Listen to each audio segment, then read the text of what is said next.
अगदी 2 दिवस बाकी राहिले. आज संध्याकाळी 5 वाजता प्रचाराची तोफ देखील थांबणार आहे.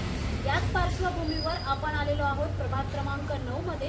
प्रभाग क्रमांक 9 चे अधिकृत उमेदवार शशिकांत शेळके आपल्यासोबत सध्या बातचीत करण्यासाठी आहेत. सर, तुमचं खूप खूप स्वागत आहे आमच्या चॅनलमध्ये.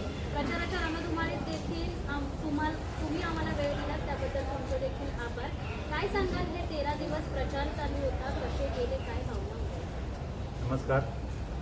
पनवेल महापालिकेची सार्वत्रिक निवडणूक 2026 या ठिकाणी होऊ घातलेली आहे. यामध्ये भारतीय जनता पार्टी, शिवसेना, राष्ट्रवादी काँग्रेस, RPI गटाचे आम्ही 4 अधिकृत उमेदवार या ठिकाणी निवडणूक लढत आहोत. या ठिकाणी आमच्यावर माननीय लोकनेते प्रशांतदादा ठाकूर असतील, त्याचप्रमाणे माननीय प्रशांतदादा असतील, यांनी आमच्यावर या ठिकाणी जबाबदारी दिलेली आहे.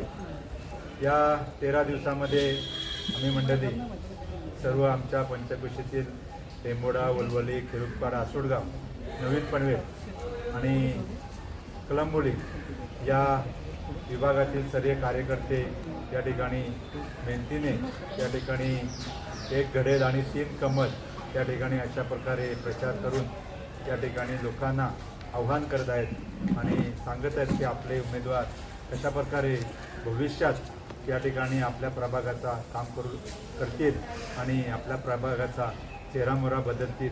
अशा प्रकारे साथ या ठिकाणी मायबाप जनतेला या ठिकाणी आम्ही मंडळी व आमचे कार्यकर्ते या ठिकाणी घालत आहेत आणि लोकांचा उत्कृष्ट असा प्रतिसाद या ठिकाणी लाभत आहे.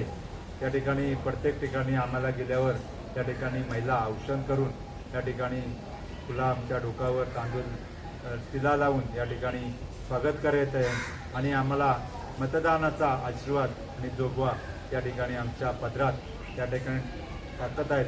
निश्चितच आमच्यासाठी ही जमेची बाजू आहे आणि निश्चितच मतदार राजा 15% आमच्यासाठी निश्चितच 1 दिवस काढून त्या ठिकाणी मत आम्हाला दिल्याशिवाय राहणार. प्रचार तर झालाच, आता 2 दिवसावर निवडणुका आल्या, उमेदवारी अर्ज देखील भरून सगळं झालेलं आहे. या आधीपासून तुम्हाला काही राजकारणाची आवड होती का? म्हणजे राजकारणात तुमची एंट्री नेमकी कशी? राजकारणात एंट्री माझी 1995-96 साली झाली आहे. 1995-96 साली मी ग्रामपंचायत लढवली होती आणि त्यावेळी ग्रामपंचायत निवडून आल्यानंतर मी उपसरपंच म्हणून 95-96ला 5 वर्ष काम केला. दुसऱ्या पंचवार्षिकमध्ये या ठिकाणी परत निवडणूक झाली. त्यावेळेलाही मी निवडून आलो आणि त्यावेळी महिलांचं आरक्षण असल्यामुळे मला सरपंच केलं नाही, परंतु 3 वर्ष उपसरपंच मी दुसऱ्या पंचवार्षिक निवडणुकीमध्ये निवडून आलो. तिसरी जी पंचवार्षिक निवडणूक झाली त्या ठिकाणी मला गावाने 5 वर्ष बिनविरोध सरपंच बिनविरोध म्हणून निवडून दिला. पूर्ण आमचा गाव हा एक आहे, त्यामुळे आमच्या गावाची त्यावेळी 2005 साली काहीतरी बिनविरोध ग्रामपंचायत होऊन मला बिनविरोध सरपंच म्हणून या ठिकाणी केला.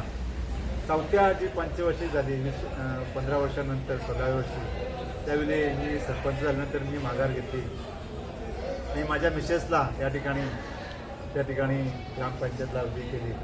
त्यावेळीही आम्ही चौथी पंचवार्षिक ग्रामपंचायत ही बिनविरोध आसोडगावची या ठिकाणी केली आणि माझ्या मिसेसला सरपंच म्हणून या ठिकाणी पहिला मान परत मिळाला. त्यानंतर या ठिकाणी 1-1.5 वर्षानंतर या ठिकाणी पंचायत समितीची निवडणूक लागली. त्यावेळी आम्हाला शेतकरी कामगार पक्षातर्फे या ठिकाणी तिकीट दिलं गेलं आणि त्यावेळी ही निवडणूक माझ्या मिसेसनी पंचायत समितीची सदस्य म्हणून झाली आणि सदस्य झाल्यानंतर त्या ठिकाणी पनवेल पंचायत समितीचा सभापती होण्याचा मान या ठिकाणी आमचे नेते काशीनाथ पाटील यांच्या माध्यमातून या ठिकाणी आम्हाला पंचायत समितीचा सभापती होण्याचा मान मिळाला.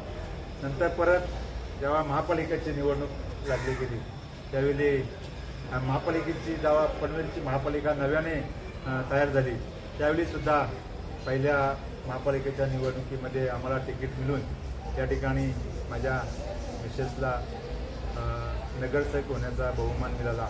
त्यामुळे 1995 सालापासून आजपर्यंत म्हणजे 2026 म्हणजे 30-32 वर्ष मी राजकारणात माझा सक्रिय प्रवास आहे आणि त्यामध्ये मी सामाजिक, शैक्षणिक, आध्यात्मिक या सर्व क्षेत्रामध्ये लोकांना एकत्र करून त्या ठिकाणी त्याचप्रमाणे रायगड जिल्हा परिषदची शाळा आहे त्याचा मी शाळा व्यवस्थापन समितीचा अध्यक्ष म्हणून तिथं काम करतो. निश्चित आमच्या गावामध्ये 350 विद्यार्थी या ठिकाणी शिकत आहेत. ते सर्व गरीब घरातले विद्यार्थी आहेत.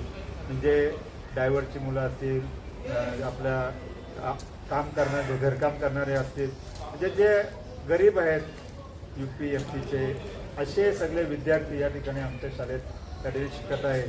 आणि त्या शाळेमध्ये या ठिकाणी 350 विद्यार्थ्यांचा मी काम पाहत असतो. मग त्यामध्ये शाळेची दुरुस्ती कशा प्रकारे झाली पाहिजे, शाळांना नवीन नवीन उपक्रम आज राज्य सरकारतर्फे आमची प्रियमशी शाळा म्हणून या ठिकाणी आमच्या शाळेचे नेमणूक झाली आहे. त्यामुळे बराचसा या ठिकाणी साहित्य असेल, गोष्टी आमच्यासाठी अवेलेबल आहेत. आणि दुसरं आमच्या इथे एक SCC Adani company, cement company, त्याच्या CSR फंडातून या ठिकाणी आतापर्यंत जवळजवळ 2 कोटीची कामं या ठिकाणी जिल्हा परिषदच्या आम्ही केली. मग नवीन इमारत बांधणे असेल, कंपाऊंड वॉल असेल, शाळेची दुरुस्ती असेल, रंगरंगोटी असेल, नवीन अंगणवाडी बांधणे, या सर्व CSR फंडातून या ठिकाणी मी आणण्याचा प्रयत्न केला आहे की आपलं गाव हे वेगळं असलं पाहिजे. आज जर तुम्ही पाहत असाल तर जिल्हा परिषदची शाळा आसोडगावची पाहून घ्या. जवळजवळ टॉप 10मध्ये दुसऱ्या किंवा तिसऱ्या नंबरला आमच्या शाळेचा नंबर लागेल. अशा प्रकारे सुसज्ज अशी शाळा या ठिकाणी आम्ही या ठिकाणी CSR फंडातून या ठिकाणी निर्माण करून गरीब आणि गरजू लोकांना त्या ठिकाणी आम्ही त्या ठिकाणी शिक्षण देत आहोत. बघायला गेलं तर प्रवास तर संपूर्ण राजकारणाचाच आहे, राजकारणाशी संबंधितच आहे. पण तेव्हाची निवडणूक आणि ही आत्ताच्या निवडणुकीत काही फरक जाणवतो? तेव्हाची निवडणूक एवढी काय सिरियसली घेतली नव्हती, कारण त्यावेळी एका पक्षाचा बोलबाला होता. परंतु आता सिद्धांत चिन्ह बदललं आणि परिस्थिती ही पनवेल तालुक्याची दिवसेंदिवस बदलत गेली.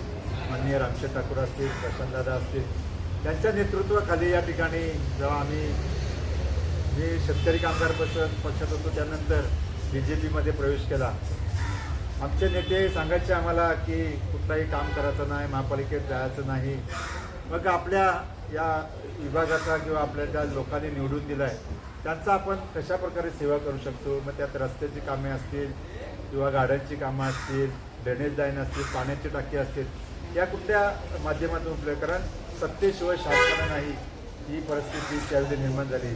त्यावेळी मग आम्ही निर्णय घेतला आणि माननीय प्रशांतदादा यांच्या नेतृत्वाखाली आम्ही भारतीय जनता पक्षामध्ये प्रवेश करून आम्ही लोकांची सेवा करण्यासाठी प्रवेश केला. आम्ही कुठलाही स्वार्थ ठेवून या ठिकाणी प्रवेश केला नाही.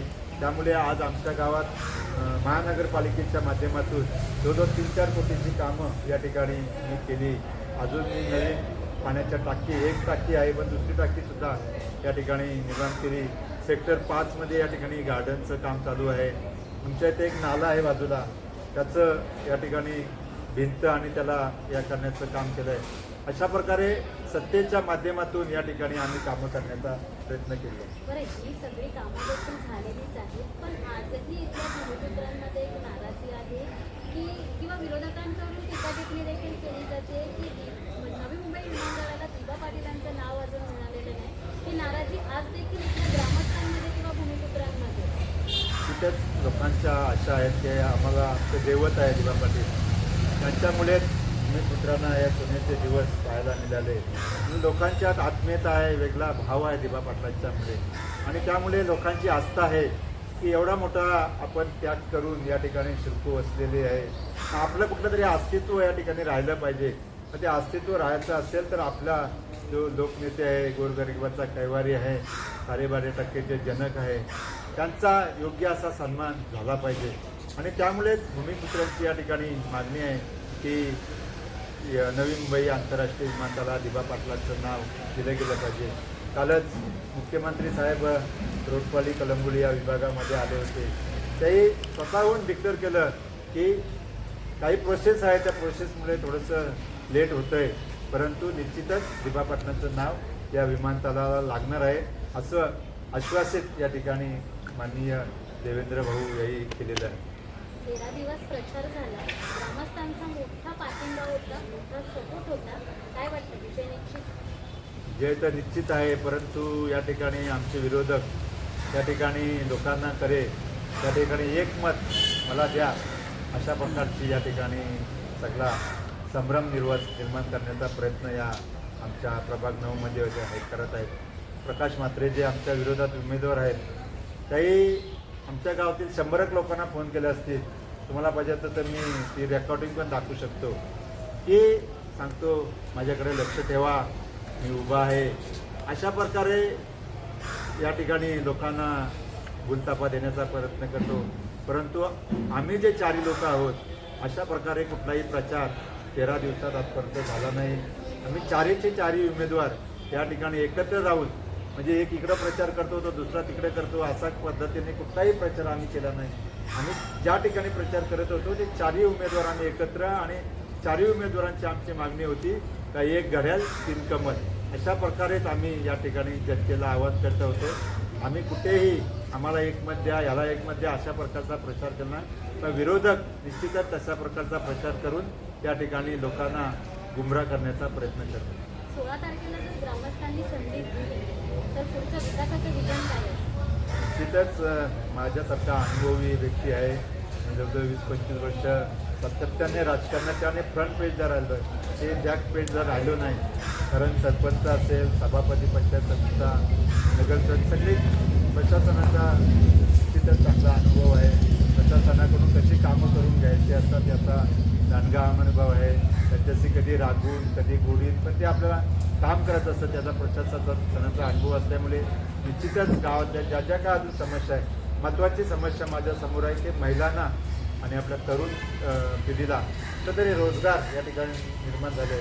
रस्ते, गटर, पाणी या गोष्टी तर होतच असतील, परंतु महिलाला सन्मानाने जगण्यासाठी किंवा तरुणांना या ठिकाणी कुठेतरी स्वाभिमानाने जगण्यासाठी या ठिकाणी त्यांना नोकरी किंवा लघुउद्योग यामध्ये निश्चितच जी आमची कंपनी आहे SCC अदानी, त्याच्याशी मी आता नंतर बोलणार आहे.